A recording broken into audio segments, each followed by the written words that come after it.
Okay, it's 12 noon Mountain Time in sunny New Mexico. As part of the celebration for the Asian American Pacific Islander Heritage Month this year, UNMHSC is hosting Dr. Archana Chatterjee, who's the Dean of Chicago Medical School, who's talking to us about finding, selecting, and taking on leadership roles in academic societies or national committees, lessons for Asian American Pacific Islander faculty. We're very grateful to have Dean Mike Richards join us as well. And may I invite Dean Mike Richards to introduce the speaker.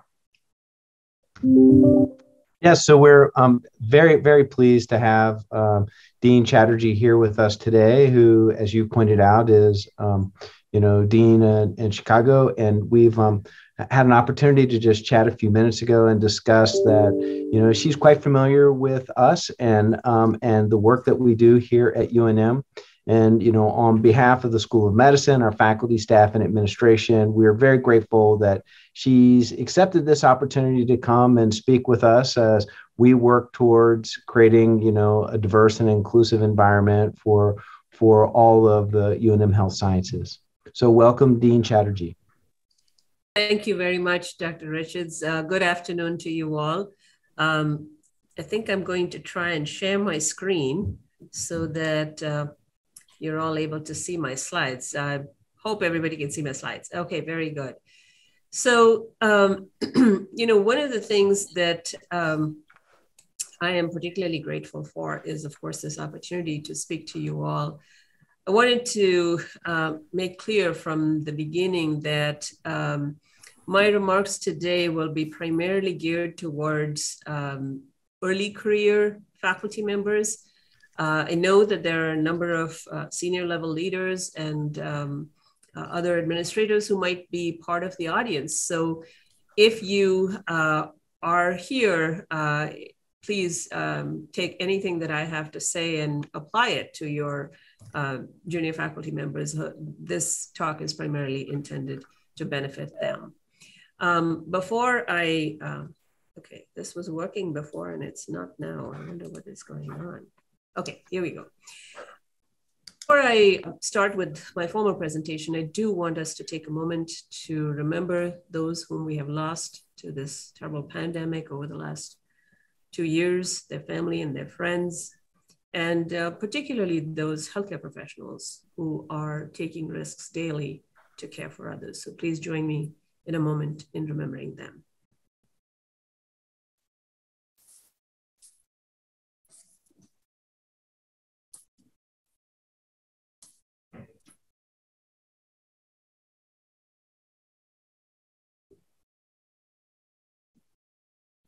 All right.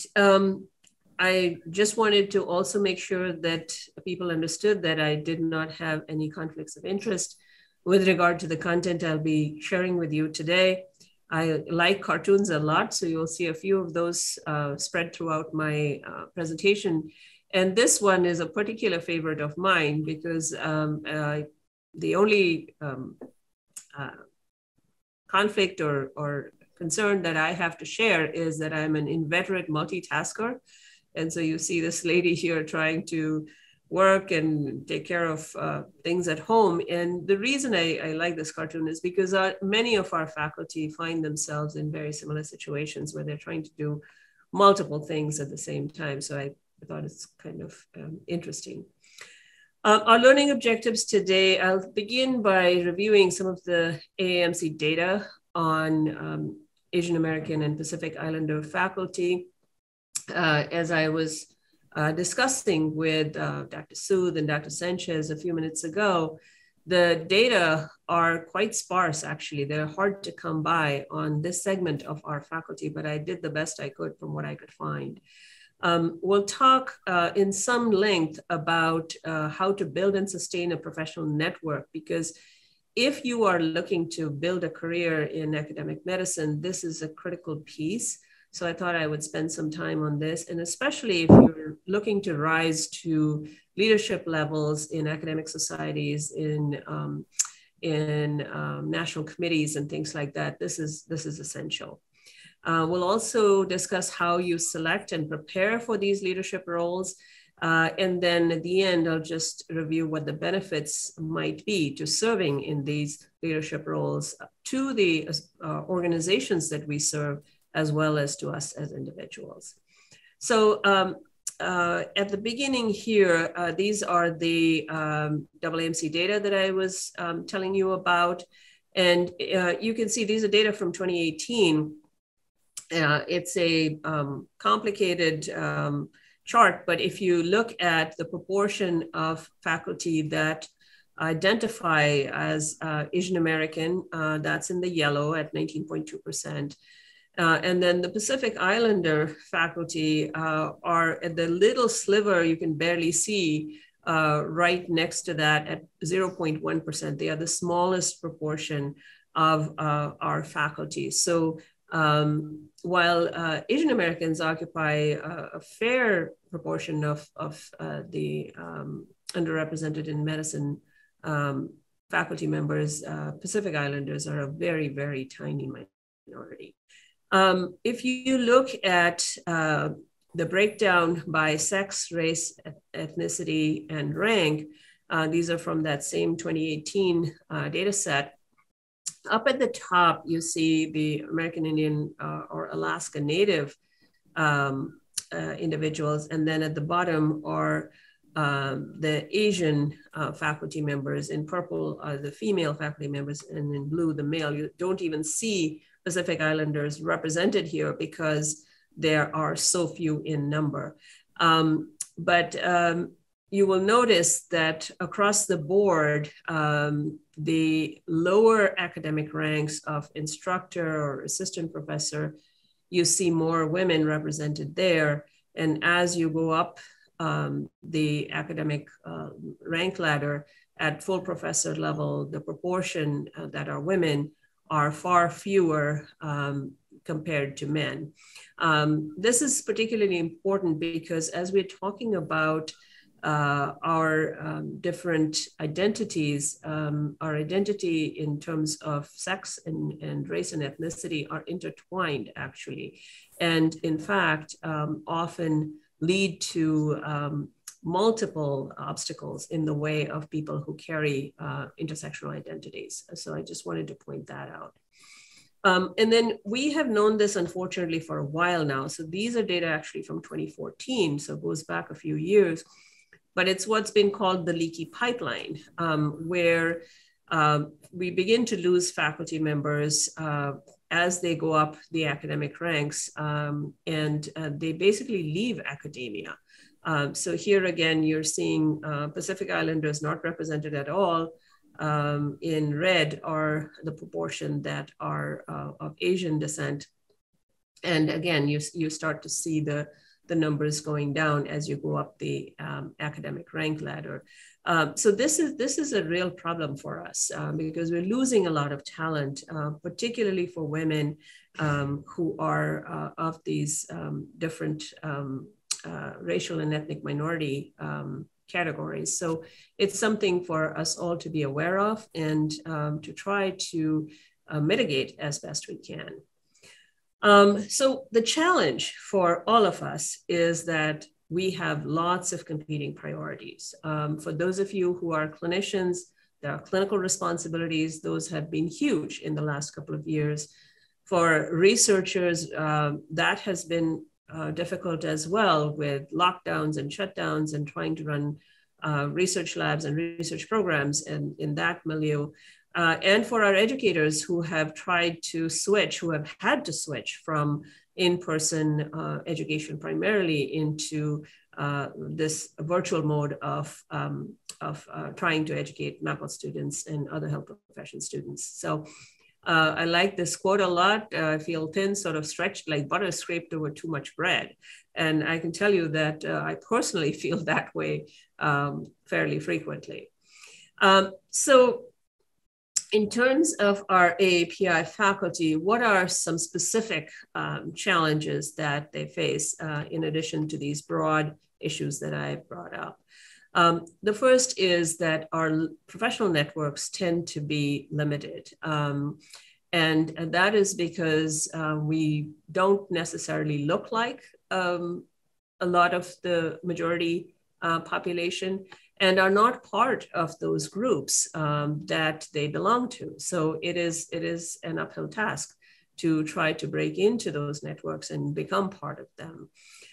It's also sometimes difficult for us to establish our credibility, even though we may have as good or better credentials than some of our other colleagues, but somehow our work tends to get overlooked, our capabilities tend to get overlooked. Part of this is because of unconscious bias, and unfortunately, some of it is because of active conscious bias. And I decided that I would stop along the way and share with you some of the personal experiences I've had, as Dr. Richards was referring to. So this is an example where I was told fairly early in my career by someone who frankly was a bully, and said to me, you know, I'm going to make sure that you don't get on any national committees, and, you know, basically your career is frozen. And at that stage in my career, it was very hard for me to hear that, because I was already struggling. And here was someone who was a senior person was telling me that they were going to actively sabotage my career. Now, unfortunately, or fortunately, that didn't happen. And so I ended up where I am today, and actually serving on lots of different national committees, even in the leadership roles within those organizations and committees, which I'll tell you more about here in a minute. So the threat did not come to fruition for him. Nonetheless, it was issued, and it caused me a lot of heartburn at the time. One of the issues that I think is very critical for people who come from the AAPI backgrounds is cultural barriers that we face. You know, I wasn't raised in this country. I grew up in India. It was considered very poor form to speak about your own achievements and your own sort of accomplishments. This is true, I believe, of many Asian cultures, people of Pacific Islander descent, where it's considered bragging, and bragging is so not right. A little joke that I make sometimes with people is to say, I believe the quote is attributed to Muhammad Ali, who said, it's not bragging if it's true. So actually, I have had to learn, and I've had to teach people how to promote themselves gracefully without bragging, but still take credit for what they have achieved and what they're capable of. There's, as you know, a lot of stereotyping that occurs within academic medicine, and we are not immune to that. So you get labeled as a group, as a whole, and your individual capabilities and achievements are sometimes not necessarily aligned with those. Something that I see occur also among people of minoritized backgrounds is what's called imposter syndrome. And that is when you feel like you don't belong, and that somehow you're an imposter in your role. And I've heard very senior people who have amazing achievements say, well, you know, I just got lucky. I'm not sure. I really don't know how I got here. And, you know, I often tell people who say things like that, I know how you got there. It's through sheer hard work and grit and resilience and you know, failing and picking yourself up and keeping on going. That's how you got there. You've earned your place. But we are sometimes our own worst enemies when it comes to acknowledging that we have done this. Another big problem that we have is that there are not many who look like us in these leadership positions and in higher level positions. So we don't have a lot of mentors or role models to look up to and to follow. And then finally, this is something I'll talk a little bit in more depth about, is a lack of sponsorship. Some people have now started to use this in academic medicine, but we haven't really been on that bandwagon for a long time in terms of not only having mentors, but sponsors, people who will put their own reputations on the line for us, who will speak up for us and put our our careers and our agendas forward. So having not only mentors, but sponsors is an important way to move your career forward. And we do not necessarily have access to those sponsors. I spoke a little bit about intersectionality before, and just wanted to re-emphasize that people with intersectional identities face biases that are not just additive, but actually compounded by gender, by race, by sexual orientation, et cetera. And as an example, women of different races and ethnicities particularly face some unique biases that don't affect white women, such as being mistaken for janitors, even though they are wearing a white coat, they have a badge that says doctor on it, and you know they've got a stethoscope around their neck. They're clearly not part of the janitorial staff, but they still get mistaken in that way. They also get subjected to systemic as well as individual barriers. And these include feelings of isolation. I mentioned a macroaggression that I faced, but I've also faced a number of microaggressions. And I have to say that I have to mind my own thinking and my own words, because sometimes we don't realize that something that we commonly use, a phrase or a term that we commonly use, might actually be viewed as a microaggression by someone else. I'll just give you an example. This is actually one of our DEI folks who used this phrase. We're talking about, you know, trying to help people and trying to get people to work harder. And they use the phrase cracking the whip. And, you know, it's a common phrase. It had a different meaning, I think, when the phrase was coined. But in the current milieu, it certainly is offensive to some people, and we should be very careful about using terminology like that. I mentioned some of the stereotyping before. People also talk about the minority tax.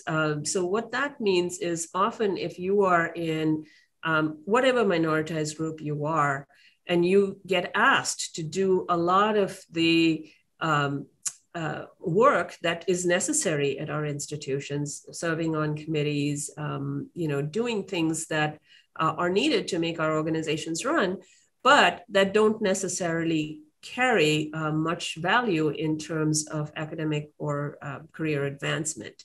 And there are many, many other forms of discrimination. So this is something that I think we have to be mindful of, that they just exist. And how do we minimize them, reduce them, overcome them as we move forward? I told you I like cartoons, so this is the one leading into the networking discussion. And if you look at the networking literature, it's really interesting. So, you know, people think that this is a one-way street, right? It's you network so you can get some benefits. It's not just for selfish advancement. Actually, networking is very much a two-way street. And as part of a network, you not only gain from it, but actually you give back to the network. So that's the point I wanted to make with this particular slide. So what is networking? Actually, there's a definition of it. So professional networking is a deliberate act. It just doesn't happen on its own. You know, you actually have to do something actively to make it happen, to create and maintain relationships of trust. This is the key as well. That you have a network with whom you can share things and they can share with you in that cone of trust, that they trust you, you trust them, to share things that you wouldn't necessarily with everybody else. And the purpose, of course, is to further for you, your goals, your career. And we don't talk much about this in medicine, about your brand, but in the business world, they talk a lot about your personal brand. This definition, of course, does not include the benefits to the other members of the network, but as I said, those are important and tangible. Now, how do you go about building these networks?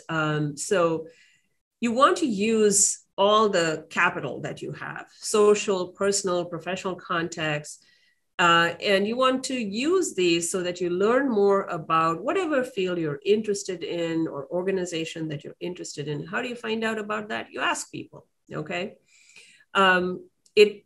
as I said, is a deliberate act. It needs to be planned. It cannot just rely on sort of happening on its own. Keep in mind that people do like to talk about themselves and enjoy helping others. So don't feel like you're going to be a nuisance if you're approaching someone and trying to be inquisitive and ask them about their career, about the position they might have on a particular committee or within an organization or something like that. Most people are quite happy actually to talk about that. And keep in mind that this is the coin of the realm. In academic medicine, this is how we expand our reach, how we achieve higher levels of engagement within our professional organizations, within our national societies. So it is who you know is equally, if not more important than what you know. We all have, our training and our expertise that we come into academic medicine with, but then we have to develop these networks to move further ahead. So what are the things that a professional network provides? Most importantly, from my perspective, is the opportunity for collaboration. This is the two-way street, and it depends what you want to collaborate on, whether it's research, scholarship, faculty development, whatever is your area of interest, there's an opportunity for you to gain, and there's an opportunity for you to give as part of these networks. Of course, they are a great source of information and knowledge in the field, enhance your visibility as you become part of the network. People get to know you. Before my presentation started today, Dr. Sanchez was mentioning that when they decided on how to celebrate this month at the University of New Mexico, he talked to Dr. Sood, and Dr. Sood said, I know who I want to be the speaker, and brought up my name. And so that's only because Dr. Sood happened to know who I was, the kind of work that I've done, et cetera. We spoke about mentorship before. Sometimes these networks actually result in great opportunities for mentorship. It's not the kind of one-on-one, long-standing mentorship that you might have had during your training years, or even as a junior faculty member within your own institution, but mentorship around specific things that you might have an interest in. I also talked about sponsorship. You need someone to speak up for you, as Dr. Sood spoke up for me. As you go forward in your career for advancement or for awards and things like that, you need letters of recommendation. We still use those as a way to sort of see how a person is engaged in their field. Well, these professional network members might be great sources of those letters of recommendation. Almost every institution asks you for external letters of recommendation. And when I was a department chair in South Dakota before I took my current job, that was a huge problem for our junior faculty, because they only knew people whom they had trained with, who were excluded from providing these letters, or who were research associates or other types of collaborators with them who also couldn't provide these letters. But if you have a professional network, then you certainly can get those letters from them. Opportunities for career advancement, these mentors, sponsors that you find can definitely help you advance your career. And sometimes when I speak about this, people don't want me to talk about it because they don't want you to be spirited away from the University of New Mexico. But actually, there are job opportunities that come up. I got tapped for my current job and my previous job through contacts that I had who said, hey, there's a position open. Would you like to look at it? And so that's how you can also get opportunities to advance. So I'm going to pause here and ask you this question is, what's the hardest part of networking for you? What stops you from networking? And I'm going to invite those of you who are willing to go along with this to actually write in the chat the answer to this question. Now, I can't see the chat, but I'm hoping that Dr. Sood will follow up and tell us what's in the chat. Yeah, so one response is it seems not genuine. Aha. So it seems fake. Okay. Yep. I am an introvert and networking does not come naturally to me. I will tell you something about introverts here in a minute. So That's great. Anything else?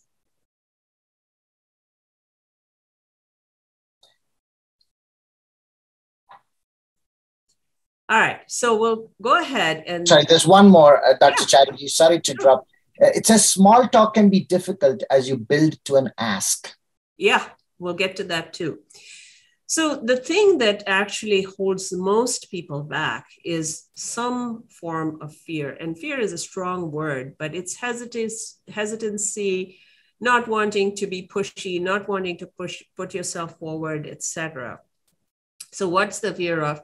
Well, of rejection, frankly. You know, I try to go and talk to somebody and they don't want to talk to me. None of us wants that. Or of failing. Some people are afraid that they're going to sound stupid because they don't know something. Or you're taking up someone's time. You might make a negative impression because you're asking for something. They might ask you something that you don't know, and then you're going to look stupid.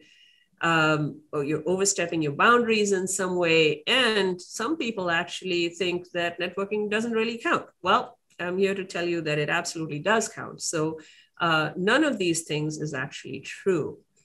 So how do you go about building this? Well, it sounds simple, but it's not actually, and that is to ask.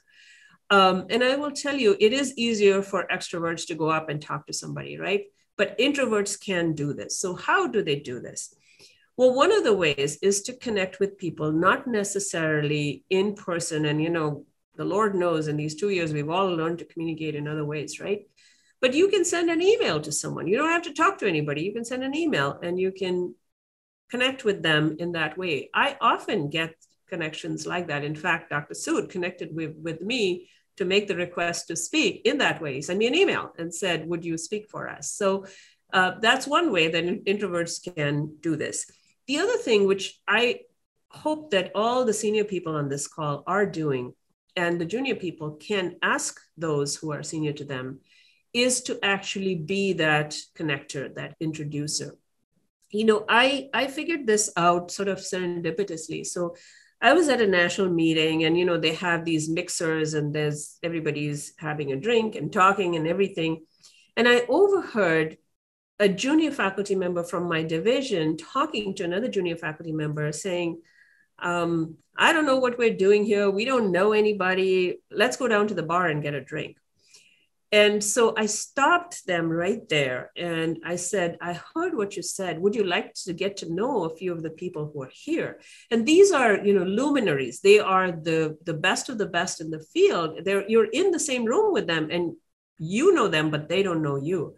So I spent the next, I don't know, hour or so taking these two around and introducing them to all the people that I knew. And I've made this sort of a part of my work at every conference and meeting that I go to. I ask people, hey, would you like to meet some people and just introduce them? And so do this for others if you can. And if you need it for yourself, ask someone whom you know and trust to do it for you. The second thing, you know, in terms of it feeling fake or feeling like you're you know, impinging on somebody's time and attention, is it's important to build a relationship, to create a foundation, to learn about the other person, and then tell them a little bit about who you are, what you do, what you're interested in, the so-called elevator speech. And when I do this in person, I actually have people practice the elevator speech. If you've never heard it before, it's basically trying to encapsulate whatever it is you're trying to convey in 2 minutes or less. And I can tell you, it's a really difficult skill because, you know, we're all trained as academics. I'll tell you another little joke here. So this is about a professor that I had when I was a graduate student. We used to say, if you asked him the time, he'd tell you how the clock works, okay? So we just go on and on and on talking. We have not learned to encapsulate what we say in a short, pithy kind of presentation. And I actually recommend that you practice this. It sounds goofy, right? I'm going to practice telling people about who I am, what I'm interested in. Practice it, because when you need it, you will have practiced it and you will know how to do it. And as you get to talking to people, you'll discover that there are mutual areas of interest. There's a reason you chose to get in touch with this person, right? Especially if you're at fleeting meetings, like you're at a big conference or something, you might run into somebody for a few minutes and then you don't see them the rest of the time. Make sure that you exchange some way of contacting them. I used to tell people, carry your business cards. I've realized that nowadays people don't use business cards much anymore. In fact, when I give people a business card, they'll take a picture of it. So it doesn't matter how you do this, but figure out a way that you can contact them. And, it's become very easy now to find people through emails and things like that online. Plan for some kind of follow-up because, people will forget otherwise. So it's not good enough just to say, hello, I'm so-and-so, this is what I'm interested in. Would you tell me a little bit about yourself? But actually do follow-up. And I'll tell you, I'm an old lady, but I still do this. So I went to an international meeting a couple of weeks ago and got in touch with someone from Makerere University in Uganda and another lady from Brazil, from Sao Paulo. They gave me their cards. I came back and I sent them emails and I promised them that I would connect them to the appropriate people at my institution. That's exactly what I did. And lo and behold, they responded and they have set up those contacts. So that follow-up is critically important. And then as the relationship develops and builds, you can talk about maybe a project of some kind. I have built so many of my networks working with people on things that we have a mutual interest in, on publications, on research projects, various things that you might find are interesting to both parties. I've said this a couple of times already, it bears repeating. This is not a one-way street. You must offer to reciprocate as well, that you not only ask for assistance, but you also offer assistance. And extremely important is maintaining a list. So I started doing this when I first took my job as a division chief. This is many, many years ago now, more than 15 years ago now. I just created a list of contacts that I would send, holiday cards to. And I have maintained and built on that list. And I've been fortunate to have an administrative assistant who works with me for a very long time. And so I would just come back and say, here's a bunch of cards, put these on the list. And so now that list has grown to hundreds of people that are actually on that list. So who should you ask to be part of your network? What are the sources for people who might be part of your network? Your classmates from your training programs, from your college or your school, other alumni. I just came back from an alumni visit in San Diego, and we were talking to 3 or 4 different alumni who gave us a list of names of their classmates whom we were not in touch with. So that's how you can connect and build your network. Both your current and your former mentors, don't forget your learners, your students, your fellows, your residents, your graduate students, they all have a connection and a network as well. In some cases, employers can be, and most commonly the source of people from your network will be your professional colleagues. If you belong to professional societies or associations, the members of those societies and associations should be part of your network. If you're doing community service or you're volunteering somewhere, there are people there who could serve as contacts for you. Don't forget your family and friends, and pretty much anyone else you can think of. I have built networks by talking to people on the plane. These were absolute strangers. Okay, now you can tell I'm a big extrovert, right? So I can talk to anybody. But literally, I was sitting next to a gentleman and started talking to him, figured out he was a pediatrician, and we got talking, and there it is. So it's not that difficult if you have that mindset to try and do this, okay? Now, not enough just to build your network, but also to nurture it. So like any other relationship that you have, if it's not nurtured, it will die on the vine. So 2 aspects to keep in mind. The first is communication. Need to have meetings. It helps to have meetings with meals. There's something about meals that seem to help with interactions. So if you can, now that the pandemic is hopefully waning a little bit, try to set up in person. But if you're not able to do that, phone calls, emails, and for our younger folks, social networking, you know, I simply watch in awe because I have not been able to learn how to have a social network. But for people who do, I'm told this is a great source for networking. And then having some small courtesies that you do. Like I mentioned, the holiday cards, I send them once a year, but it's amazing the response that you get because people are so grateful to hear from you. And certainly if you have an opportunity to recognize somebody's birthday or anniversary or thank them for something, you know, these little tokens of appreciation are very, very much appreciated. If you find something that's of common interest or a job posting, you know, at the stage in my career that I am now, a lot of my contacts, my network will say, I'm looking for a chair position. If you come across anything, please let me know.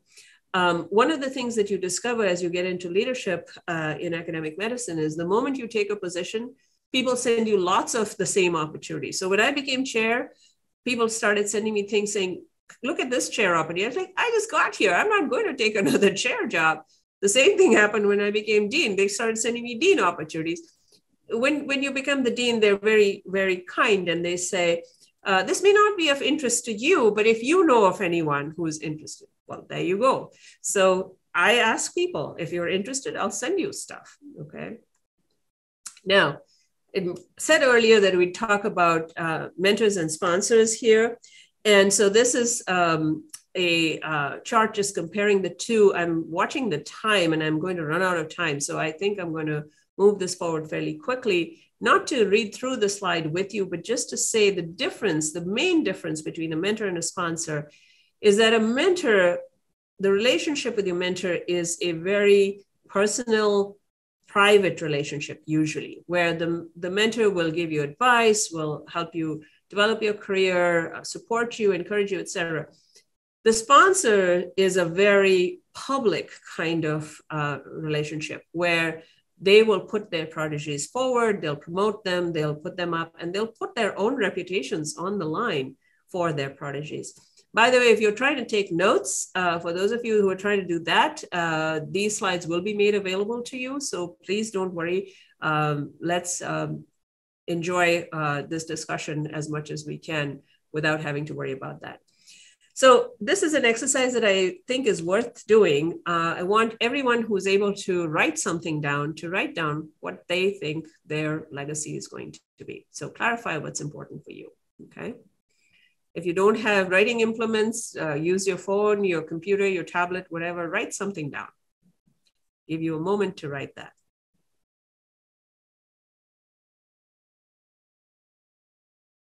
All right. Okay. Next exercise is, what are your core values, beliefs, and priorities? Okay. Take a moment to write one of each down, one value, one belief, and one priority that you have.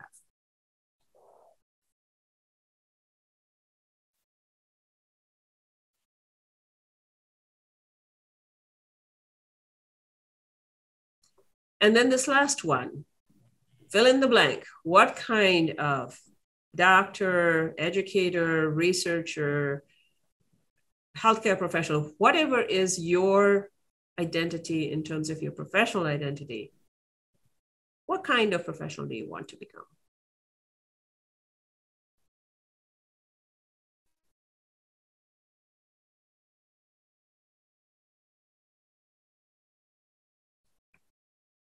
If we had more time, I'd have people share, but in the interest of time, we're going to move forward here. So I want to switch gears here and talk a little bit about leadership, because I was asked to address this in terms of leadership for national associations and professional committees.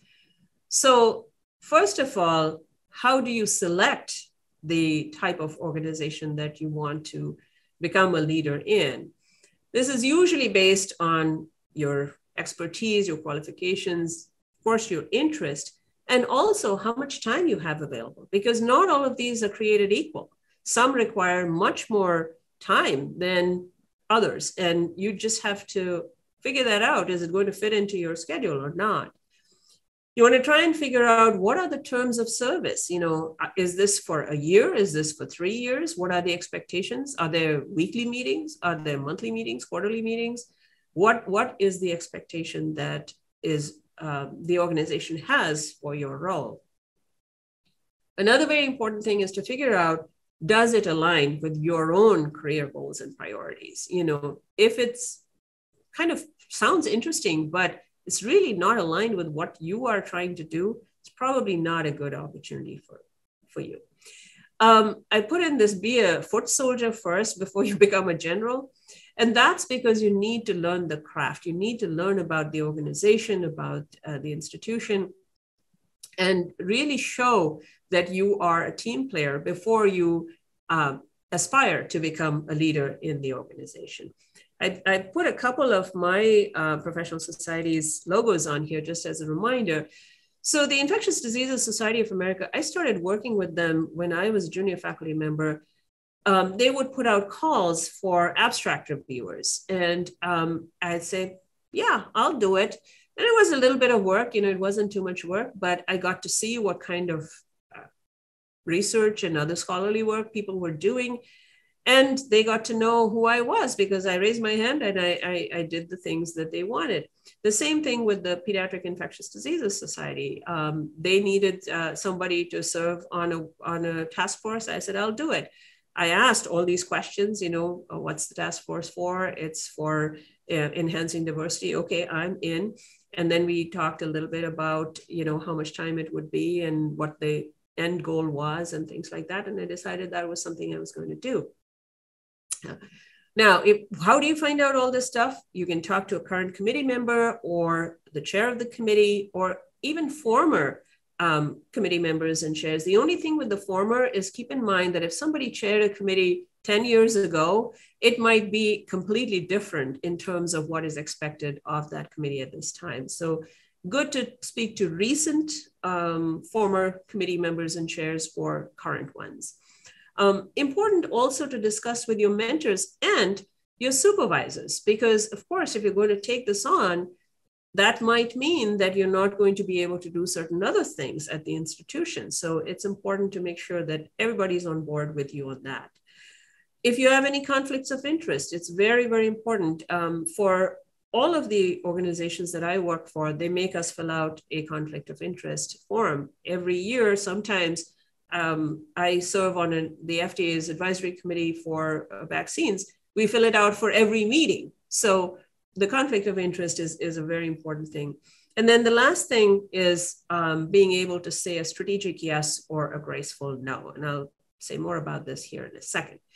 So how do you decide which opportunities you're going to take and which ones you're going to decline gracefully? The way to do that for the strategic yes, there are 4 components to it to think about. First of all, as I said, is it aligned with your passions, your goals, your priorities, your interests and expertise? The second thing is, will it be helpful in either your career or professional or personal growth? Will it help you grow in some way?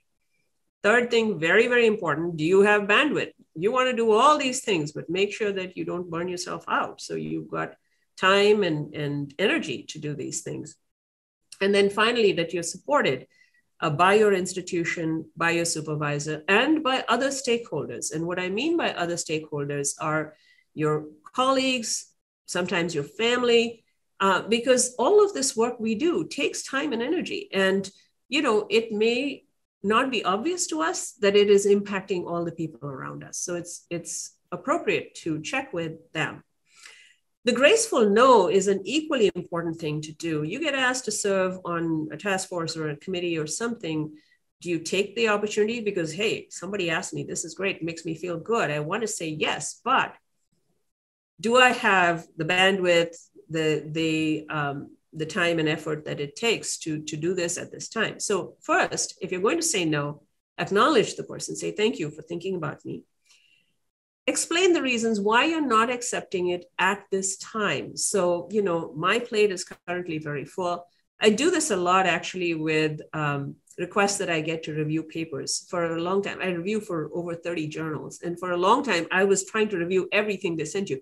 They literally send you a paper every day to review. There's nobody who can do that, right? So I finally realized had to say, I don't have the bandwidth right now, but you don't want to close the door either, right? So they might send you a paper that you really want to review. So at the time you can't do it, you might suggest some other people who could. I do this all the time, actually, part of my sponsorship role. And then finally tell them, hey, I can't do it right now, but please keep me in mind if similar opportunities arise in the future.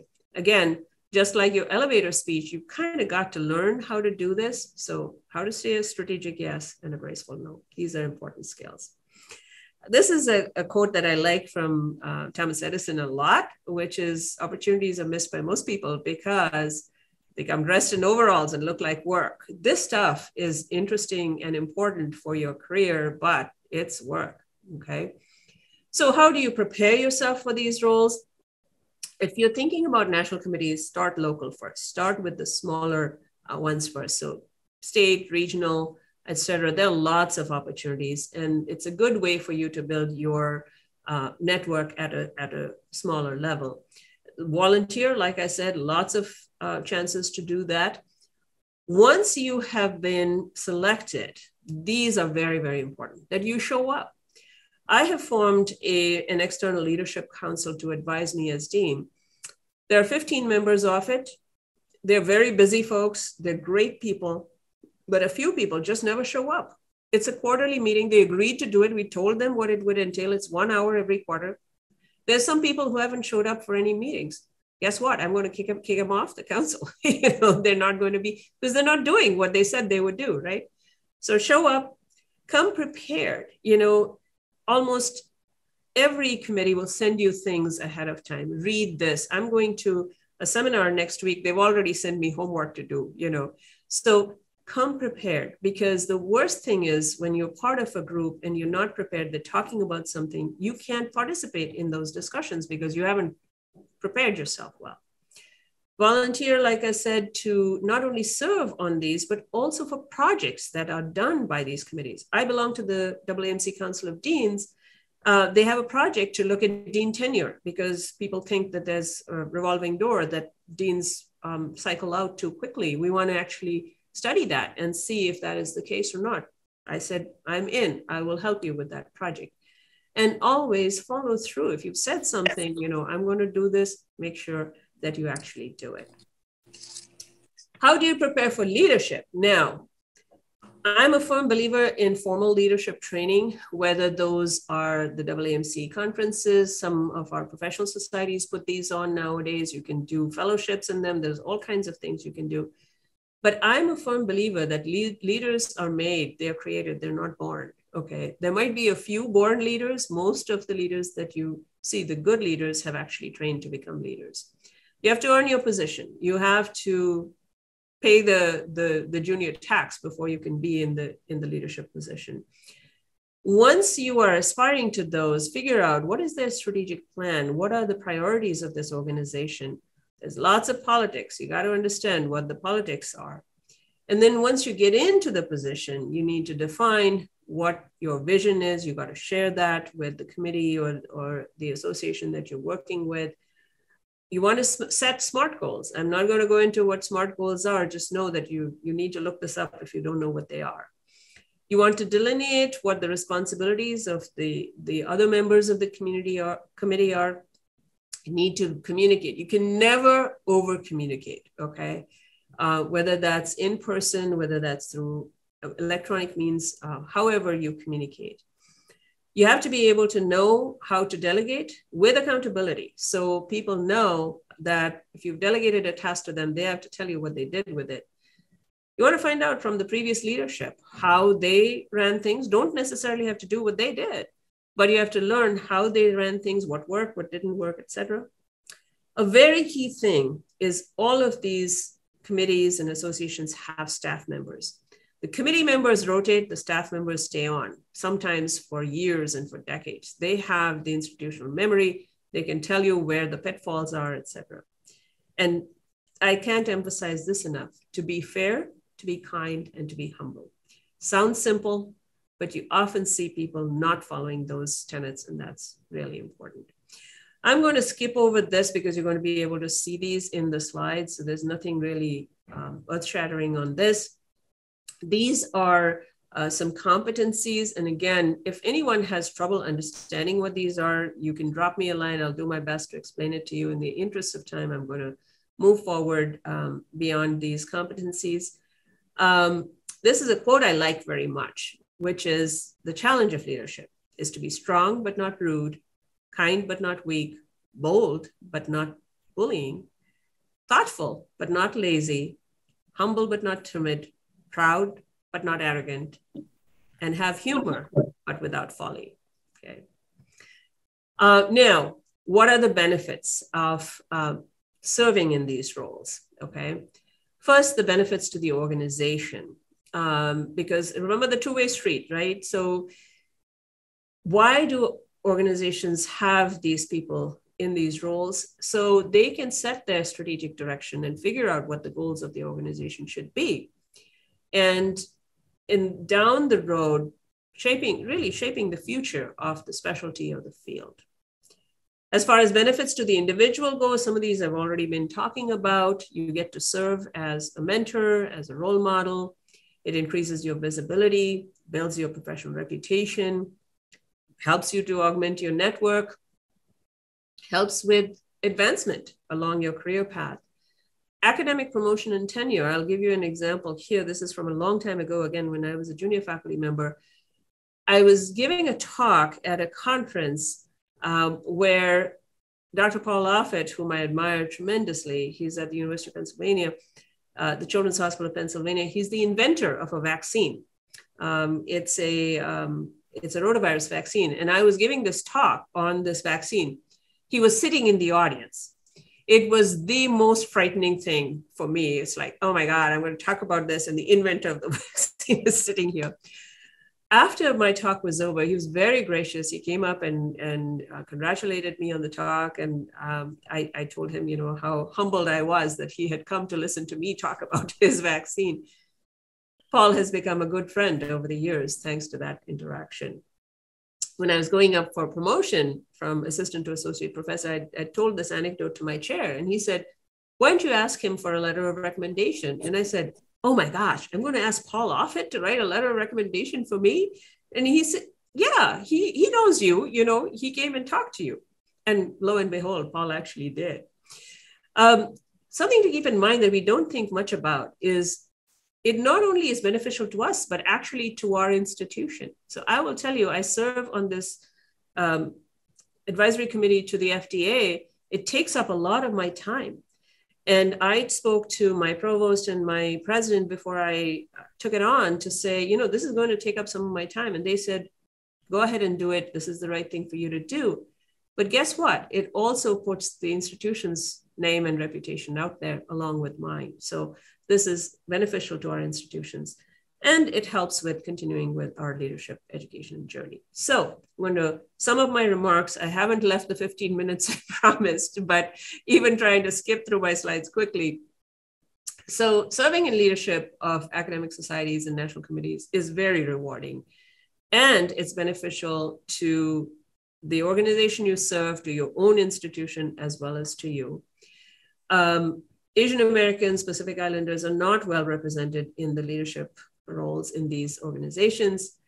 If you're selecting a role, think about it, do your homework, and you need to decide based on some of the things we talked about as to whether this really fits in with your goals and priorities at this time. It's important to emphasize that excelling as a leader is hard work. It's nice to have these roles, but it's a lot of hard work. And if you're going to succeed, you've got to prepare for these roles. I put in a list of references. The one that I call everyone's attention to is the last one.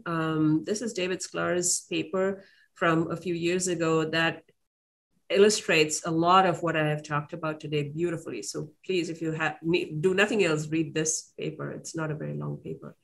this is a photograph that I share often with my audiences. It includes my husband, Samar, and my daughter, Maya, who's a medical student in South Dakota. She's a third-year student. I always like to include my family in my work. And with that, I will conclude my remarks and see if people have questions for me. And trying to figure out how to not share my screen anymore, and it won't let me do that. Oh dear. Dr. Chatterjee, that's quite okay. We have some questions in chat. Go for it, Akshay. I'm going to read some of those questions out. So the first set of questions are about what's called bamboo ceiling in healthcare leadership. Dr. Chatterjee, can you tell us what is the bamboo ceiling and why does it exist? Yeah, some people call it the bamboo ceiling. It's a takeoff on the glass ceiling. In the Supreme Court, they call it the marble ceiling. It's some kind of a ceiling, right? It's what stops you from rising. And what it has to do with is specifically, I think, for people of Asian descent, is some of the things I talked about at the beginning, right? In terms of not having the professional network, not having the mentors and sponsors that can help you break down that bamboo ceiling. And the only thing I can say is I'm here to tell you, I'm an immigrant brown woman who is sitting as the dean of a medical school, okay? I didn't have coattails to ride, but I had wonderful mentors and sponsors along the way. And I cultivated these networks through which I was able to really break through that bamboo ceiling. So I would encourage people to think about how that would work for them. Dr. Chatterjee, on the bamboo ceiling, there's another question about AAPI and the stereotypical traits of leaders. So can you comment on that? Do AAPI fit into the stereotypical traits of leaders at organizations? Yeah, and this is part of the problem, Akshay, is that we tend to think about, we all have unconscious biases, right? And so this is an unconscious bias we carry, is what does a leader look like, right? If all you've seen are white male leaders, then that is your impression of what a leader is. And it's really difficult to overcome that stereotype, but it's not impossible. And I think the important thing to keep in mind is that not every leader is the same, even though they might be part of the majority population, the people we think of as leaders, but every leader is different. And so all of us are different, recognizing that, celebrating that, and overcoming at an institutional level. There wasn't enough time to talk about what institutions can do to promote people. I focused this talk on individuals, but there are a lot of things that institutions can do to break down some of those barriers. Thank you. Another question that came was about lower assertiveness. It's true of AAPI, it's really true of all underrepresented minorities, but it is particularly well described with East Asian communities. The lower assertiveness being incongruent with American norms. How can that be addressed? Yeah, and I'll tell you, it's damned if you do and damned if you don't, okay? Because I will tell you this other story. This is from when I was about mid-career. I had a supervisor who said to me, I'd been given this leadership role, and they said to me, well, I thought you would be more like Deepak Chopra. And for those of you who don't know who Deepak Chopra is, he's a male cardiologist who has sort of this, how to live a holistic life kind of thing. He has all these ashram kind of places. I have very little in common with Deepak Chopra, other than we hail from the same country and we both happen to be physicians. Now, why was someone comparing me to this person who I had basically nothing in common with? Because what they were talking about was the concern that they had that I was too pushy, too assertive, okay? So it's very difficult, because if you try to emulate that kind of behavior, then you're pushy and you're, it's not viewed positively, right? I chose to ignore that comment. Somebody asked me recently, how would you answer that comment? And I would answer it very differently now to say, what do you mean by that? why are you comparing me to somebody like that? So it is a difficult problem. I did tell Dr. Sood, since we're going to run out of time here in a minute, that if there are additional questions that we don't get to, I'll be happy to try them and answer them by email so that they can be shared with the audience. Dr. Chatterjee, would you answer one last question? Absolutely. And that is, what specifics can be done by the organization to address this glass sleeving / bamboo ceiling? Right. So not enough time. That's a very difficult question to answer in 1 minute or less. But there are things that organizations can do. So the first thing is education around what leadership really means at that institution. Okay. Building up the cadre of leaders. In my medical school, we've set up leadership training programs for early career, for mid-career, and for senior leaders, actually, because that's something that I think is helpful to individuals. To establish anti-bias training programs, one of the things I require for all of my committees, my standing committees, as well as ad hoc committees that are set up, like search committees and things like that, they all have a diversity advocate on there. They have anti-bias training that they have to go through, because without those things, people are not aware that they carry these biases. And we're only going to be able to overcome these things if we acknowledge that they exist and figure out how to handle them, how to overcome them. Thank you, Dr. Chatterjee. I'd like to give the last word to our Executive Diversity Officer, Dr. Sanchez. Well, I just want to thank you again, Dean Chatterjee and Dr. Sood, an outstanding presentation. If this hasn't been published with your perspective, that's something I'm going to be following up with you on.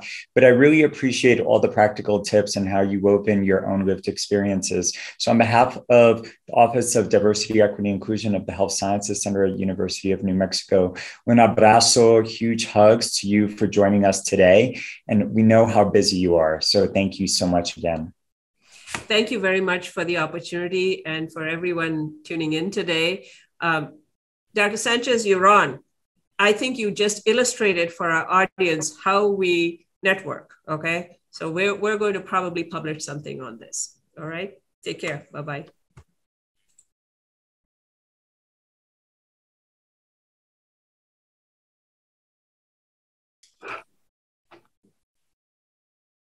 Thank you, everyone. Thank you, Dr. Sood.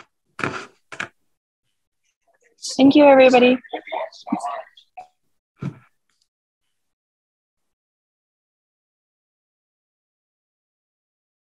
Dr. Sood, did you get a recording as well? I saw that you're recording too, right?